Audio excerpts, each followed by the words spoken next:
सुप्रभात, good morning. सीधा सौदा के हफ्ते के आखिरी एडिशन फ्राइडे के दिन आपका स्वागत है। थोड़ा सा कल एक्सपायरी के दिन हम जाते आते अच्छा मूव दिखा गया। एक्सपायरी रिलेटेड मूव थे प्योरली 1:30 बजे के आसपास, थोड़े से कवरिंग हमने मूव्स एंजॉय कर लिए। लेकिन आज वो ग्लोबल पिच जो है ना वो थोड़ी सी वैसी डाइसी है। एक बार जूम ही कर देते हैं सीधे कैमरा। SGX निफ्टी दिखा रहा है कि फ्राइडे के दिन हम अच्छे खासे 0.5% के कट के साथ शुरुआत करेंगे और लीजिए पिच आ गई है। ग्रास है थोड़ी सी पिच पे। ग्रास का मतलब है बॉल थोड़ी घूमेगी। ठीक है, घूमने दीजिए। हिंदुस्तानी वैसे स्पिनर्स का अच्छा खेल लेते हैं, ऐसा नहीं है, हमारे लिए कोई दिक्कत नहीं है ना। और मुझे मेरे जैसे गुजरातियों को घूमने वाली पिच भी पसंद है ना। गरबा करना इजी हो जाता है। दरअसल हुआ क्या है, यूएस के मार्केट में कल दबाव के साथ ट्रेड हुआ। 3/4 से 1% तीनों बेंचमार्क्स प्रेशर में थे। कोई अल्फाबेट वो अपने नए AI बॉट के बाद वो बार्ड पिटे ही चले जा रहा है। बेचारे ने पता नहीं क्यों लॉन्च कर दिया। 7% कल गिरने के बाद 4-5% फिर कल कमजोर हुआ तो नैस्डैक में उसका अतिरिक्त प्रेशर बना। लेकिन अदरवाइज भी मूड ऐसा ही है। वो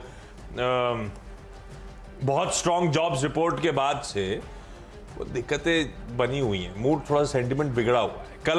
कल हम मतलब यूएस के मार्केट्स खुले मजबूत थे, 250-300 पॉइंट ऊपर, बंद हुए 250 पॉइंट नीचे जाके। इस तरह से घूमे ऑलमोस्ट डेज लोज के आसपास ऊपर। आज सुबह के फ्यूचर्स भी पस्त पड़े हुए आपको नजर आएंगे। तो वीकनेस है, और वीकनेस इसीलिए है कि थोड़ा सा वहां पे हम सब बीच में क्या चर्चा करने लगे थे, ये हम इस साइकिल के पीक के आसपास है, शायद पॉज होगा, एक हाइक शायद ज्यादा होगी, यूएस में वो सॉफ्ट लैंडिंग होगी क्यों इन्फ्लेशन काबू में आ रहा है और जॉब्स मार्केट स्ट्रांग है, तो सॉफ्ट लैंडिंग होगी, रिसेशन से बच जाएंगे, डीप रिसेशन नहीं आएगा। इन सब पे थॉट प्रोसेस फिर से रिकैलिब्रेट करना पड़ रहा है, रिकैलकुलेट करना पड़ रहा है, रीअसेस करना पड़ रहा है। बस इसीलिए आपने देखा है थोड़ा सा वो मुनाफा वसूली का दबाव बन रहा है, थोड़ा सा सेंटिमेंट थोड़े से बिगड़ हुआ। और इस बीच सब नजर रख रहे हैं कुछ फेड ऑफिशियल्स लगातार जो स्पीचेस आ रही हैं, कुछ लाइट थ्रो करें जो कर रहे हैं। उन्होंने कल हमने मेंशन करा ही था कि उन्होंने स्पेसिफिकली मेंशन कर दिया था कि ये जॉब्स मार्केट की स्ट्रेंथ दिखा रही है कि हम जो प्राइसिंग फैक्टर इन कर रहे थे उससे ज़्यादा एग्रेसिव होना पड़ सकता है। सब मूड थोड़ा सा इसी तरफ फिर बढ़ चला है। आज भी कुछ फेड ऑफिशियल्स की स्पीचेस लाइंड अप हैं, नजर रहेगी, पर वो शाम को होनी है। हम लोग जब मंडे को खोलेंगे तब उस पर बातचीत करेंगे, अभी उस पर जाने की जरूरत है नहीं। ठीक है, इन सब के बीच में थोड़े से दबाव के साथ हम कामकाज की शुरुआत करेंगे। ऐसे में टीम्स कौन से वो 20 स्टॉक्स हैं जो हमें अपने स्क्रीन पे ऐड करके रखने हैं, जो आज शायद लाइमलाइट हॉग करते हुए नजर आए। ये तो ऐसे ढूंढे क्या? बहुत सारे ढूंढे भाई। वाह। मेरे तो अभी सुबह 11 प्लेयर हो गए थे। मेरे को फिर फोन आया शिवम का कि 11 हो गए। मतलब हमारे प्रोड्यूसर शो। हाँ, हमारे शो के प्रोड्यूसर। तो 11 हो गए, 1-2 को कम करना पड़ेगा। तो ढूंढते आगे निकल गए थे मील के पत्थर से। मैं शुरू करता हूं, चलिए। 2 स्टॉक्स जो मैं शुरू में हाईलाइट कर रहा हूं, वो दोनों में दिक्कतें हैं कि सबसे बड़ा हाईलाइट हम रिटेल जो देखता है, अच्छी कंपनियां घाटे पोस्ट कर रही हैं। पहला उस कड़ी में वोल्टास को रखा है मैंने स्क्रीन पे।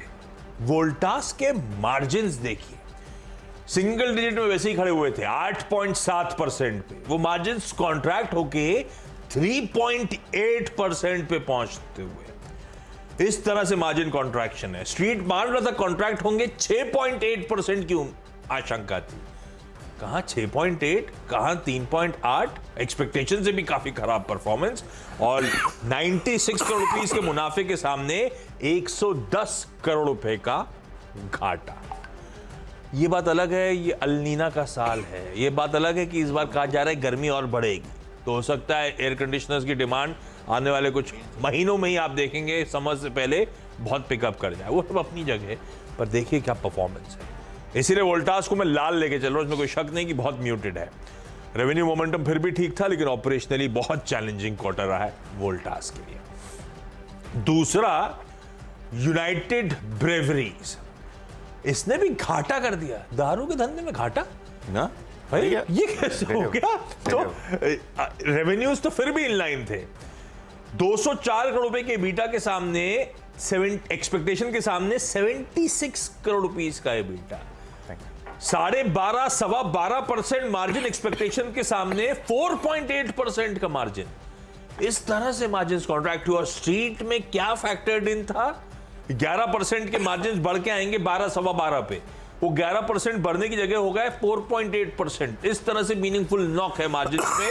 और 118 कितने था इसका 91 करोड़ रुपीस का मुनाफा, उसके सामने 2 करोड़ 10 लाख रुपए का घाटा कर दिया इन लोगों ने। इस तरह से मार्जिन कॉन्ट्रैक्शन हुए इन दोनों कंपनीज के। वोल्टास और यूबीएल लाल लेके चल रहा हूं। अलग बात धंधे कैसे आगे, आउटलुक कैसा, सिर्फ नंबर्स के बेसिस पे रेड है, पर यूनाइटेड ब्रेवरीज रेड है।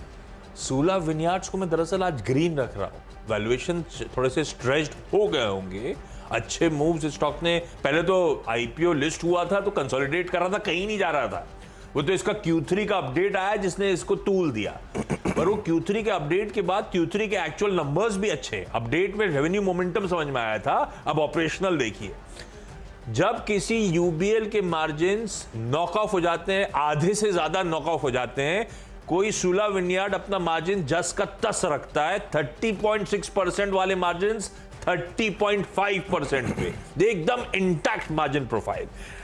आए वागर में जाने की जरूरत नहीं, क्योंकि हमने Q3 अपडेट पे प्रचार रखा है। हमने वैसे बहुत अच्छे नंबर्स इसके डाइजेस्ट कर रखे हैं। देखते हैं आज रिएक्शन कैसे आता है। कल नंबर से पहले 5-5.5% उछल चुका है स्टॉक और बहुत अच्छा री-रेट हो चुका है, पर फिर भी कमेंडेबल परफॉर्मेंस है गिवन इंडस्ट्री पीयर्स। अब वो पीयर्स मतलब एग्जैक्टली वाइन के धंधे में नहीं, कोई हार्ड लिकर के धंधे में, कोई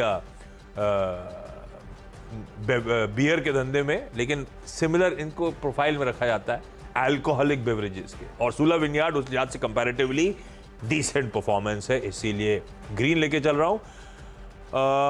3 पे रोक देता हूं, फिर बाद में बताऊंगा। हाँ। अच्छा, तो आपके 3 के सामने मेरे बढ़िया वाले 3 मैं अनाउंस कर देता हूं। सबसे पहले महिंद्रा एंड महिंद्रा की बात करेंगे। देखिए, जो क्रम है टीम का, उसमें लार्ज कैप से शुरू करेंगे, बड़े वाले स्टॉक से शुरू करेंगे।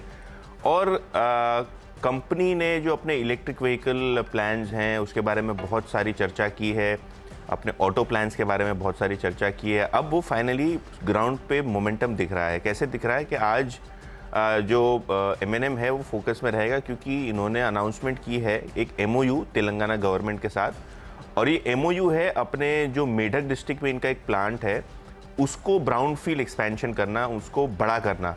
और कहीं ना कहीं ये अच्छी कैपेसिटी, बड़ी कैपेसिटी ये साउथ मार्केट्स में डाल रहे हैं, जिसका फ़ायदा होगा। ऑब्वियसली अगर हम महिंद्रा एंड महिंद्रा की बात करें तो इनका महाराष्ट्र में इगतपुरी और चाकन वगैरह बहुत सारे ऑटो अब जो महाराष्ट्र में हैं उनके प्लांट्स हैं, लेकिन साउथ में इनका जो छोटा प्लांट है वहाँ भी एक बड़ा एक्सपेंशन करने जा रहे हैं। तो जहीराबाद का प्लांट ये एक्सपैंड करने जा रहे हैं। शायद ये पॉजिटिव बायस के साथ आज ट्रेड करे। इन जनरल हमने ये भी देखा है कमोडिटी के प्राइसेस जो हैं वो थोड़े बहुत कंट्रोल में आ रहे हैं, नीचे आ रहे हैं, कॉस्ट इन्फ्लेशन भी कम हो रहा है, तो शायद कंपनी के मार्जिन्स में भी फ़ायदा मिले। तो एक फंडा व्यू अगर आप देख लें, न्यूज़ फ्लो देख लें, तो काफ़ी पॉजिटिव दिखाई दे रहा है महिंद्रा एंड महिंद्रा के लिए। औरोबिंदो फार्मा पे आते हैं। अर्निंग्स आई थी कंपनी की और अनुमान से बेटर परफॉर्मेंस आपको आता हुआ नज़र पड़ा है। अगर हम CNBC TV 18 की जो पोल है उससे कंपेयर कर लें रिजल्ट्स को, तो आपको दिखेगा कि जो रेवेन्यू है वहाँ अनुमान से 8% का बीट है। 6,400 करोड़ का यहाँ आपको रेवेन्यू दिखा है। एबिटा 955 करोड़ के आसपास आया है और यहाँ भी आपने बीट देखा है। मार्जिन में थोड़ा दबाव है क्योंकि R&D कॉस्ट थोड़े बहुत ज़्यादा हैं क्वार्टर में, लेकिन ओवरऑल अगर आप देखें तो जिस हिसाब से बाजार थोड़ा म्यूटेड जा रहा था अर्निंग्स को लेके, थोड़ा बहुत प्रेशर में स्टॉक था येस्टरडे, तो आज शायद आपको एक रिकवरी स्टॉक में दिखेगी या एक positive flat to positive opening आप एक्सपेक्ट कर सकते हैं। नतीजे काफ़ी हेल्दी औरोबिंदो फार्मा के। और जो रिजल्ट आज फोकस पे रहेगा और ट्विटर पे बहुत सारी इस पे आर्गुमेंट चल रही थी आशीष येस्टरडे, वो है जोमेटो। क्योंकि adjusted result x of Blinkit की बात की थी मैनेजमेंट ने, तो जो एडजस्टमेंट है उसके अंदर भी एक एडजस्टमेंट है। और अगर हम रिजल्ट्स की बात करें तो एबिटा लॉस ही आया है कंपनी का। अगर हम जो रिपोर्टेड नंबर्स हैं उसको देखें तो Q3 जो एबिटा लॉस है वो आया है 366 करोड़ रुपए के आसपास और एबिटा मार्जिन जो है वो -19% है, -19%। तो ऑब्वियसली रिजल्ट्स की अगर हम बात करें तो म्यूटेड ही थे। और अगर हम ग्रॉस ऑर्डर वैल्यू की बात करें तो केवल 2% की ग्रोथ है। कोटक का एस्टिमेट था 4% तक जो है ग्रॉस ऑर्डर वैल्यू की ग्रोथ होनी चाहिए। तो प्रॉफिटेबिलिटी के फोकस करने के चक्कर में थोड़ा बहुत ग्रोथ भी कॉम्प्रोमाइज़ आपको होता हुआ दिखाई पड़ रहा है। हालांकि अगर आप मैनेजमेंट का बयान देखें दीपेंद्र गोयल का, तो उनका मानना ये है कि बहुत तेज़ी से अपना फूड डिलीवरी बिजनेस वो ब्रेक इवन करना चाह रहे हैं और शायद हो भी गया है, और ब्लिंकिट भी थोड़े ही महीनों, थोड़े क्वार्टर्स में आपको ब्रेक इवन हो जाएगा। अभी उनकी ब्रेक इवन की डेफिनेशन थोड़ी अलग है, एनालिस्ट लोगों की थोड़ी अलग है, मीडिया वालों की थोड़ी अलग है, लेकिन ये देखा जाएगा कि कहाँ कौन से पैरामीटर पे वो ब्रेक इवन होते हैं। रिजल्ट्स के पहले स्टॉक चला हुआ था, क्योंकि विजय शेखर शर्मा जो पेटीएम के प्रमोटर या फाउंडर हैं, उनके ट्वीट के ऊपर एक ट्वीट दीपेंद्र गोयल साहब ने किया था कि हम भी प्रॉफिटेबिलिटी पे फोकस कर रहे हैं। स्ट्रीट एक्साइटेड हुई, स्टॉक लगभग 10% वो दिन चला। येस्टरडे भी स्टॉक मोमेंटम में था, लेकिन जिस हिसाब से हम रिजल्ट्स के अंदर गए मोमेंटम के साथ, उतना शायद मोमेंटम आपको आज बिल्ड होता हुआ नहीं दिखाई दे, क्योंकि रिजल्ट्स वाकई में थोड़े बहुत एक्सपेक्टेशन से वीक हैं, और ग्रॉस ऑर्डर वैल्यू की जो ग्रोथ है वो भी अनुमान से थोड़ी आपको वीक टू इनलाइन आती हुई नजर पड़ रही है। तो 2 लॉसेस वाली कंपनी, उसके बाद उस पे लिकर पे फोकस था तो सूला विन्यास तक पहुंचा था। अगला दवा की तरफ बढ़ जाते हैं, health care global HCG, turn around performance है। तो जहां शुरुआत करी थी मैंने मुनाफे से घाटे पे या घाटे से मुनाफा वाली कहानी हो गई। आय में 18-19% का जंप है, 45 करोड़ 46 करोड़ रुपीस का पिछले साल, इस समय लॉस 7.5 करोड़ का मुनाफा। ऑपरेशनली भी ये नंबर्स हेल्दी, ग्रीन रखा। टर्न अराउंड की बात हुई तो फोर्स मोटर्स को दिखा दीजिए, 42-43 करोड़ का घाटा जो है वो रिड्यूस होकर 15 करोड़ का घाटा है। टर्न अराउंड हुआ है इसके इबीटा लेवल पे। इबीटा लॉस था 11-12 करोड़ का, जो अब 65 करोड़ का इबीटा प्रॉफिट क्लॉक कर दिया है, और रेवेन्यूज में बढ़िया 67-68% के आसपास का जंप। और क्योंकि फोर्स मोटर्स की बात हुई है तो एक ऑटो एंसिलरी का तड़का भी जोड़ देता हूं, उसमें है ल्यूमैक्स इंडस्ट्रीज। आय 33% बढ़ी, एबिटा 63% का जंप, मार्जिन्स एक्सपैंड हुए 170 बेसिस पॉइंट्स, 7.9 वाले 9.6% पे पहुंचते हुए। अच्छे इंटरनल्स भी है नंबर्स के, इसीलिए इसको ग्रीन। ओके, तो ये लूमैक्स नहीं, मैं आज वो बिरयानी पार्टी होने वाली है ना, उसकी तैयारी कर रहा था। हाँ, आप मैं आपके स्टॉक पढ़ दूं? आज फ्राइडे और हमने जो बजट में प्रदर्शन किया, पार्टी तो बनती है फ्राइडे को, बनती है ना। हमारा पूरा पीसीआर टीम भी रुका हुआ है, और सुबह से नाश्ता भी नहीं किया उन्होंने। ओहो, पार्टी के लिए रुके हैं। मैंने सुना कहीं उन्होंने खाना नहीं खाया रात का। वो मुझे नहीं पता, लेकिन वीक रिजल्ट्स जो हैं जोमेटो के अलावा 2-3 और कंपनीज के आए हैं जिसके बारे में हम चर्चा करेंगे। सुदर्शन केमिकल्स, यहाँ आपने देखा है प्रॉफिट केवल 58 लाख रुपए आया है, जो पिछले साल 36 करोड़ रुपए था। तो बहुत ही वीक प्रदर्शन आपको आता हुआ दिखाई पड़ा है। रेवेन्यूज़ की भी अगर हम बात करें तो 520 करोड़ का रेवेन्यू था, जो पिछले साल आपको लगभग 600 करोड़ के आसपास का रेवेन्यू था। तो बहुत ही वीक रिजल्ट सुदर्शन केमिकल्स के। आपने ये भी देखा है, यहाँ एक प्रमोटर ग्रुप अपने शेयर्स बेच रहा है, स्टॉक भी बहुत स्ट्रगल कर रहा है, तो कहीं ना कहीं आज भी स्टॉक आपको प्रेशर में आता हुआ नज़र पड़ेगा। तो सुदर्शन केमिकल्स की ये बात हुई। ब्रिगेड एंटरप्राइज की बात करें तो यहाँ भी आपको रिजल्ट्स थोड़े वीक आए हैं। ऑब्वियसली रियल एस्टेट कंपनीज जो हैं वो अकाउंटिंग पॉलिसी फॉलो करती हैं, जैसे जैसे प्रोजेक्ट का प्रोग्रेस होता है वैसे वैसे वो रेवेन्यूज़ बुक करते हैं। लेकिन ब्रिगेड एंटरप्राइज की बात करें तो 210 करोड़ रुपए का एबिटा आया है, जो पिछले साल 260 करोड़ रुपए था। तो लगभग 20% का एबिटा कट। मार्जिन्स भी अगर हम देखें तो यहाँ प्रेशर आता हुआ दिखाई पड़ा है, लगभग 300 बेसिस पॉइंट्स का, और टॉप लाइन में भी आपको गिरावट आती हुई नज़र पड़ी है। शायद ये स्टॉक भी आपको, क्योंकि इतना रनअप हुआ है, शायद प्रेशर में रहता हुआ नज़र पड़े। तो Brigade Enterprise weak result, Sudarshan Chemical weak results. तीसरा भी मतलब 6 करना है ना हमको। तो तीसरा जो स्टॉक है वो है श्रीराम ईपीसी। श्रीराम ग्रुप की कंपनी है, SEPC के नाम से अभी इसका नाम चेंज हो गया, क्योंकि यहाँ रिस्ट्रक्चरिंग भी हुई है। कंपनी ने अपना डेट रिस्ट्रक्चर किया है, बैंक्स के साथ नेगोशिएशन किया है, और बहुत सस्टेनेबल लेवल्स पर डेट ले आए हैं। लेकिन रिजल्ट्स में भी आप ये देखेंगे कि ये रिस्ट्रक्चरिंग के बाद घाटे से आपको मुनाफे में आती हुई नज़र पड़ी है कंपनी। इनफैक्ट अगर हम थर्ड क्वार्टर की बात करें तो कंपनी ने एक 4 करोड़ का प्रॉफिट पोस्ट किया है, और पिछले साल यही क्वार्टर में कंपनी ने 67 करोड़ का लॉस किया था। तो शायद ये टर्न अराउंड रिजल्ट है। कल स्टॉक में 3-4% की तेज़ी थी, क्योंकि लेट मार्केट आवर्स में इसके रिजल्ट्स आए, और कहीं ना कहीं आज भी क्योंकि कंपनी ने ऑर्डर बुक के बारे में भी बहुत अच्छी जानकारी दी है, ऑर्डर इन्फ्लोज भी अच्छे आ रहे हैं, तो कहीं ना कहीं ये स्टॉक भी फोकस में रहेगा अच्छे रिजल्ट्स और अपनी डेट रिस्ट्रक्चरिंग के बाद। लेते एक छोटा सा ब्रेक और ब्रेक के उस मेरे पर दिमाग में और कुछ घूम रहा है, ब्रेक तक टेंशन हो जाएगा मुझे। ये आप इस बार मैनेज कर रहे हो लंच का? वेज है पूरा, ये यार वही तो मैं पूछ रहा था, इनको पकड़ा दिया है, अभी से वेज ही वेज मिलेगा सब कुछ। वेज ही वेज मिलेगा।